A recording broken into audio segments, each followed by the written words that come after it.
As 5 linguagens do perdão. Capítulo 7. Como você pede perdão?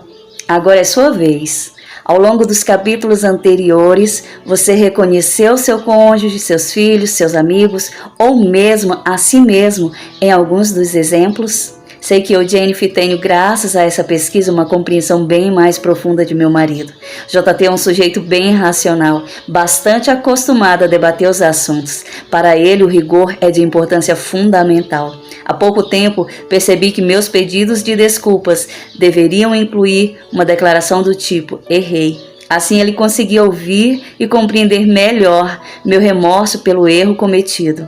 Meu marido precisa ter certeza de que aceitei a responsabilidade pelo ato. Já para mim, os sentimentos ocupam um lugar central em termos de importância. Preciso que JT demonstre arrependimento. Só assim consigo crer que ele está preocupado com meus sentimentos. Quero ouvi-lo dizer: sinto muito. Então, quando tínhamos 13 anos de casamento, finalmente aprendemos a diminuir a duração de nossas discussões.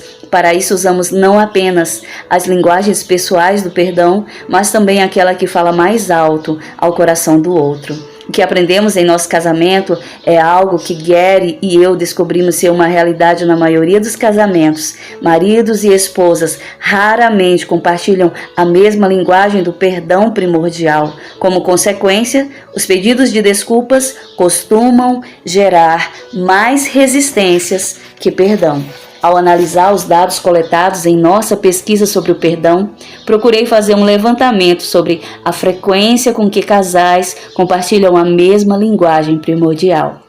Descobri que, em exatos 75% dos casos, maridos e mulheres possuem linguagens diferentes. Também foi impressionante constatar que, dentro dessa maioria, 15% dos casais lidavam com uma situação curiosa. A linguagem do perdão primordial de um era exatamente a menos importante para o outro. Nossa pesquisa indica que, se alguém faz um pedido de desculpas ao cônjuge igual ao que mais gostaria que receber, não conseguirá chegar ao resultado antes da 3ª tentativa, em média. Se esse levantamento for um reflexo precisa da realidade, isso quer dizer que 3 em cada 4 casais precisam aprender a usar uma linguagem do perdão diferente daquela que mais gostam de ouvir. Pergunte a si mesmo. Eis algumas questões que ajudarão você a identificar sua linguagem do perdão. Primeira pergunta: o que espero que a pessoa faça ou diga? Randy e Beth me procuraram no consultório por causa de uma discussão longa que tiveram, relacionada ao fato de ele ter esquecido a data do aniversário de casamento e, por isso, não ter planejado nada de especial para comemorar. Depois de ouvir os dois por algum tempo, perguntei a Beth: o que Randy teria de dizer para que você se sentisse em condições de perdoá-lo? Quero que ele diga que sente muito, ela respondeu. Acho que ele não entende quão magoada fiquei com o que aconteceu. Quero que ele reconheça que errou, como ele foi capaz de esquecer. E também seria ótimo se ele tentasse planejar alguma coisa para compensar o que fez, algo que ele imaginasse sem eu ter de pedir. Você mencionou 3 coisas, interferi. Primeiro, quer que ele diga que sente muito por ter esquecido a data de aniversário do casamento.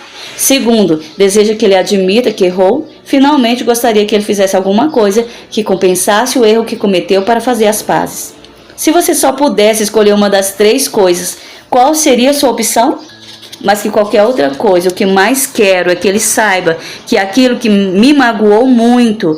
Não acredito que ele tenha essa noção. Essas datas especiais são mais importantes para mim do que para meu marido. Ficou muito claro para mim a linguagem do perdão primordial de Beth. Era a manifestação de arrependimento. Ela queria ouvir Randy dizer: percebo que a magoei demais, sei que a comemoração pela passagem do aniversário de nosso casamento é muito importante para você, não consigo entender como fui me esquecer dessa data, sinto muito mesmo. Em seguida, se ele dissesse que gostaria de fazer as pazes com a esposa, seria como colocar a cereja em cima do bolo, e assim daria início de fato ao processo de perdão no coração e na mente de Beth. Segunda pergunta: o que mais magoa nessa situação? Essa pergunta é especialmente útil se a pessoa que cometeu o erro ainda não pediu desculpas ou se o fez não foi convincente. Kevin tinha ficado muito magoado com o irmão mais velho, Greg. Sempre tiveram um relacionamento muito próximo e se consideravam não apenas bons irmãos, mas também ótimos amigos. 6 meses antes, Greg recebeu uma dica financeira de um dos colegas de trabalho e fez um ótimo investimento que deu muito lucro em pouco tempo. Feliz da vida, ele procurou Kevin para contar a novidade e, para sua surpresa, o irmão ficou muito zangado. Não consigo acreditar que você não tenha me dado a mesma dica, reclamou Kevin. Quer dizer, nós somos irmãos. Por que você não passou para mim a mesma informação que seu colega lhe passou? Eu não sabia que você tinha interesse naquele investimento, defendeu-se Greg. Como assim não sabia que eu tinha interesse em investir? Qualquer um investiria num negócio bom como esse. A conversa foi de mal a pior e acabou numa briga que manteve os irmãos afastados um do outro por 3 semanas. Foi então que Greg procurou Kevin e tentou pedir desculpas.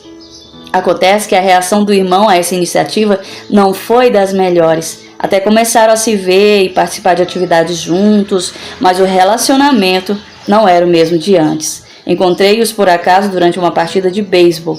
Ao me verem, eles foram falar comigo sobre o problema. Perguntei a Kevin: o que mais magoou você nessa situação? Acho que é o fato de Greg não admitir que cometeu um erro. Como pode uma pessoa não chamar o irmão para participar de um ótimo negócio? Ele diz que sente muito, mas não reconhece que errou comigo. É isso que me magoa mais. Olhei para Greg, que afirmou: não vejo isso que aconteceu como erro de minha parte. Ao pensar na situação, sinto muito mesmo por não ter avisado Kevin sobre o bom negócio, mas minha intenção não era magoá-lo. Sendo bem sincero, eu não sabia que ele teria interesse em fazer aquele investimento. Não foi intencional, de verdade. Continuamos a conversar e ajudei Greg a perceber que, ainda que a ofensa não seja intencional, por exemplo, se ele desse um encontrão acidental no colega de trabalho e derramasse café sobre ele, ainda seria necessário um pedido de desculpas. E talvez Greg se dispusesse até a limpar a camisa do colega, eu disse. Então, embora não fosse intencional, você ainda assim assumiria a responsabilidade por suas ações, admitindo que deveria ter prestado mais atenção no caminho e procuraria maneiras de compensar o erro. Sim, respondeu Greg, pois é evidente que fui eu responsável pelo café ser derrubado. Fiz uma pequena pausa e em seguida disse: o café caiu na camisa de Kevin, mesmo que essa não tenha sido sua intenção. Entendi. Ele disse: eu devia ter prestado atenção no caminho por onde estava andando no dia que recebi a dica de investimento. Assim teria compartilhado aquela informação com meu irmão, pois eu o amo. É por isso que não estou gostando do clima das últimas 3 semanas. Fiquei olhando para os 2 irmãos dentro do campo de beisebol. Greg olhou para Kevin e disse: amo você, cara, e deveria ter me lembrado de você no dia que recebi aquela dica. Vou vender as ações e lhe dar a metade dos lucros. Ei, você não precisa fazer isso, respondeu o irmão. Você já fez o que eu precisava. Está perdoado. Os 2 se abraçaram e fiquei feliz por ter ido ao jogo naquele dia. Se eu não tivesse perguntado a Kevin que eu magoava, mas naquela situação nunca teria imaginado que sua linguagem do perdão primordial era ver a pessoa que o prejudicou assumir a responsabilidade pelo erro cometido. Também não saberia como orientar Greg na hora de pedir desculpas com sinceridade. Greg não precisava dizer: eu errei. A única coisa que precisava fazer era aceitar a responsabilidade pelo erro cometido, dizendo: eu deveria ter me lembrado de você no dia que recebi aquela dica. Era isso que Kevin precisava ouvir para aceitar a sinceridade do pedido de desculpas do irmão. Mais tarde descobri que Greg vendeu mesmo as ações e deu a metade do que lucrou ao irmão. Essa atitude foi a cereja em cima do bolo. Nem teria sido necessário, mas serviu para selar o pedido de desculpas e consolidar o processo de cura no relacionamento entre os 2. Terceira pergunta: qual é a linguagem mais importante na hora de pedir desculpas? Em geral, a linguagem do perdão que alguém usa em relação aos outros é provavelmente a mesma que mais o sensibiliza e gosta de ouvir. Veja o que diz Mary, de Green Bay, em Wisconsin. Quando peço desculpas a alguém, quero ter certeza de que essa pessoa saiba que sinto muito. Gostaria de não ter cometido aquele erro. Não queria tê-la magoado de jeito nenhum. Mas percebo que foi isso que aconteceu. Quero demonstrar que estou sofrendo porque me sinto muito mal depois de ter provocado aquele prejuízo. É bem provável que a linguagem do perdão primordial de Mary seja a manifestação de arrependimento. George é um caminhoneiro de Indianápolis. Ele diz que quando pede desculpas, admite seu erro. Para mim, um pedido de perdão sincero tem de ser assim. Se a pessoa não reconhece que errou, então não pediu desculpas direito. Tudo indica que a linguagem do perdão que mais sensibiliza George é a aceitação da responsabilidade pelo erro cometido. Ana, de Charlotte, na Carolina do Norte, afirmou: quando peço desculpas a alguém, o que tento fazer é demonstrar claramente que, com a ajuda de Deus, tentarei não repetir o mesmo erro. Quero que essa pessoa saiba que não estou feliz com o que fiz e desejo, com toda a sinceridade, mudar meu comportamento. Ana deve achar um pedido de desculpas mais sincero quando recebe por meio da linguagem do arrependimento genuíno, que se traduz no esforço para não repetir o erro cometido. Talvez você descubra que duas delas são igualmente importantes, ou seja, ambas são, em sua opinião, evidências da sinceridade daquele que cometeu o erro. Ao se perguntar qual das duas é mais importante, a resposta que houve na mente é: bem, as duas se equivalem em importância para mim. Se isso acontece, é possível que você seja bilíngue, o que não é nenhum problema. Na verdade, isso facilita a vida de quem precisa lhe pedir desculpas por ter cometido um erro. Se essa pessoa usar uma das duas linguagens que falam mais alto a você, o pedido de perdão será recebido como uma expressão sincera e sua tendência será perdoá-la. Para ajudar você ainda mais a descobrir qual é a sua linguagem do perdão primordial, oferecemos um questionário no final do livro. Não se trata de um instrumento de avaliação com rigor científico, mas é um instrumento prático que auxilia na identificação da linguagem do perdão mais importante e na discussão desse assunto com as pessoas mais relevantes em sua vida. E o que dizer da linguagem daqueles a quem amamos? Como, então, descobrir a linguagem do perdão primordial do cônjuge, dos filhos, dos pais, dos amigos? Seria interessante incentivá-los a ler este livro, responder às 3 perguntas propostas neste capítulo, ou preencher o questionário, em seguida discutir a questão com você. Então será provavelmente a maneira mais clara e útil de vocês aprenderem como pedir perdão um ao outro de maneira eficaz. Você pode também reformular as perguntas 1 a 3 e usá-las para descobrir a linguagem do perdão que mais sensibiliza a outra pessoa. Peça a ela que descreva um pedido de desculpas que tem ouvido, mas não considerou sincero. Nesse caso, o que ficou faltando? Esta pergunta pode ajudar. Será que essa pessoa que lhe pediu perdão poderia ter dito alguma coisa que sensibilizaria o seu coração, mas preferiu não dizer? Ou então, se foi você a pessoa que prejudicou ou ofendeu outra, pode dizer a ela o seguinte: sei que minha atitude lhe causou uma mágoa. Valorizo nosso relacionamento, por isso gostaria de saber o que preciso dizer ou fazer para me tornar digno de seu perdão. A resposta que ouvirá provavelmente revelará a linguagem primordial do perdão dessa pessoa. Conversei com uma mulher que, ao ser questionada sobre o que ela precisaria fazer para merecer o seu perdão, respondeu assim: vou lhe dizer uma coisa, não há a menor chance de eu perdoá-lo se você não admitir antes que errou comigo. Você age como se pudesse dizer o que bem entende, e tudo bem, pois é só brincadeirinha, quer saber? Estou cansado de suas brincadeiras, elas me magoam. e não vou perdoá-lo enquanto você não reconhecer que está errado.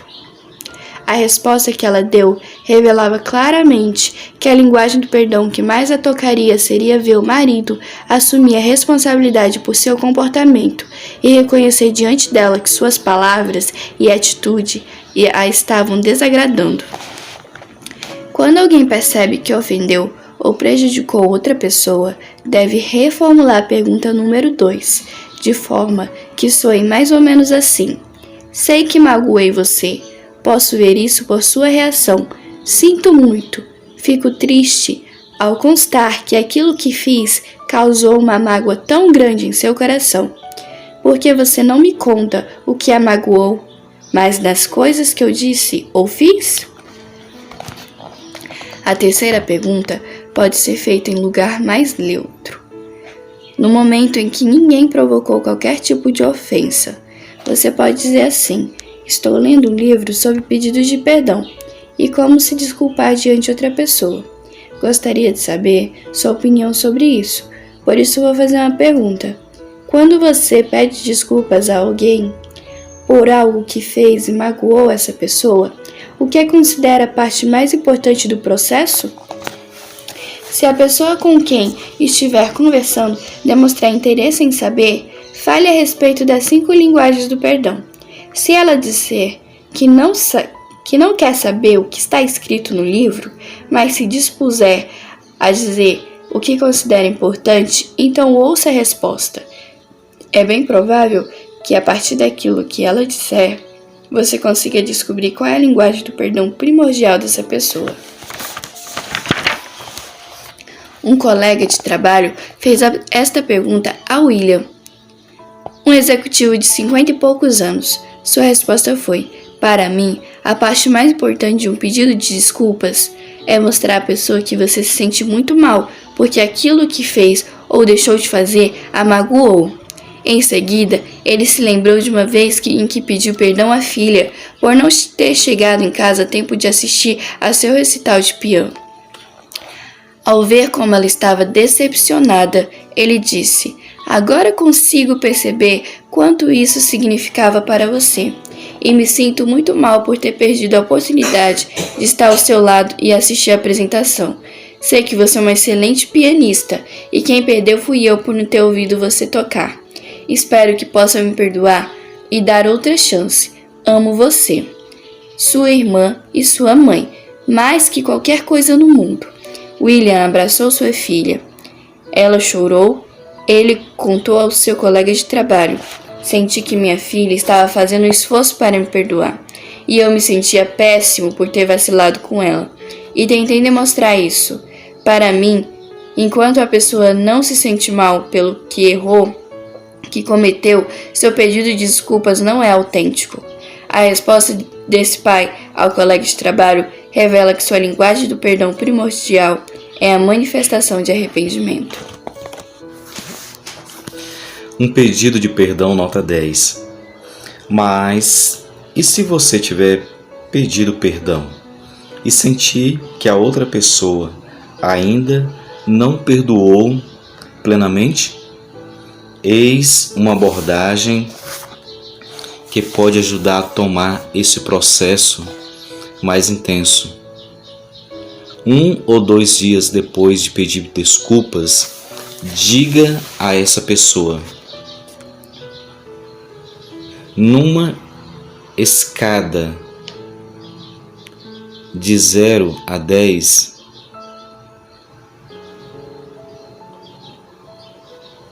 classifique a sinceridade que você sentiu no pedido de perdão que apresentei ontem ou anteontem.